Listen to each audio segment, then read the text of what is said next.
Good afternoon, I'm Malcolm Jordan and this is your midday news fix for Thursday the 23rd of November. David Seymour's given a cryptic clue as to who could be in line for Deputy Prime Minister, one of the last sticking points in coalition negotiations. Seymour and Chris Luxon have now both arrived at Parliament, with Winston Peters spotted at Auckland Airport.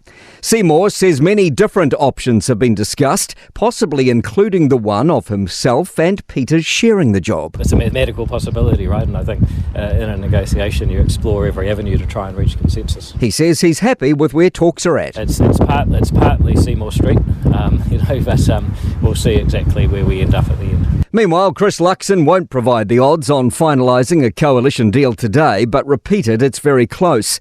Arriving at Parliament this morning, the incoming Prime Minister says he had last spoken with both Winston Peters and David Seymour last night, but there's no deal yet. We've done a lot of other work overnight, but we just got a few more telephone calls to make this morning and should be in good shape.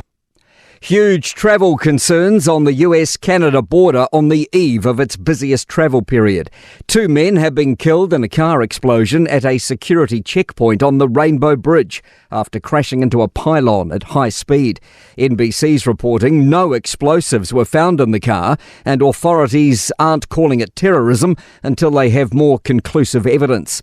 The BBC's Gary O'Donoghue says it's also the day before Thanksgiving in the US. That is a huge moment. A lot of people travelling, obviously, but it is also a huge moment where people are concerned about security incidents, and it is potentially a target.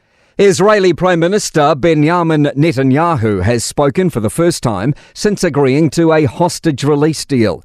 Israel will pause fighting for 4 days in exchange for the release of 50 women and children hostages.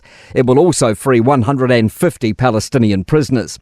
Here, through a BBC translator, Netanyahu says it's imperative they work to free all of the hostages. We are taking advantage of every possible chance in order to bring them home. It is a sacred duty upon our shoulders. It is a decree. Property investors are hoping the incoming government will mean good things for the market. It comes amid skyrocketing rentals, which some economists have credited to an influx of migration. Aspire Property Management Managing Director Mike Atkinson says he's hopeful the government will work with landlords to turn the market around. The property industry is looking for a government that's going to respect the role that the landlord plays in the market and hopefully work together so we can keep the rents under control. A fecal-like smell is upsetting locals in Wellington CBD. Residents on Willis Street have described a foul odour permeating over recent days. Leon Chen of Wellington Water is reminding restaurants of their oil disposal obligations. He explains the smell is from dirty underground grease traps, should I say. To sport, Masters champion John Rahm is reportedly in negotiations with Liv Golf over a move to the Saudi Arabian-funded league. A figure of $1 billion has been suggested as the proposed remuneration.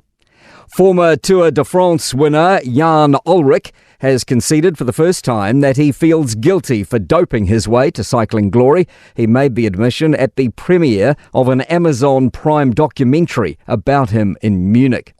And Red Bull boss Christian Horner claims Lewis Hamilton's representatives contacted his syndicate and Ferrari before signing his new Mercedes contract. I'm Malcolm Jordan. That's your latest news fix. We'll be back with the next update at 5 p.m. from the Newstalk ZB newsroom.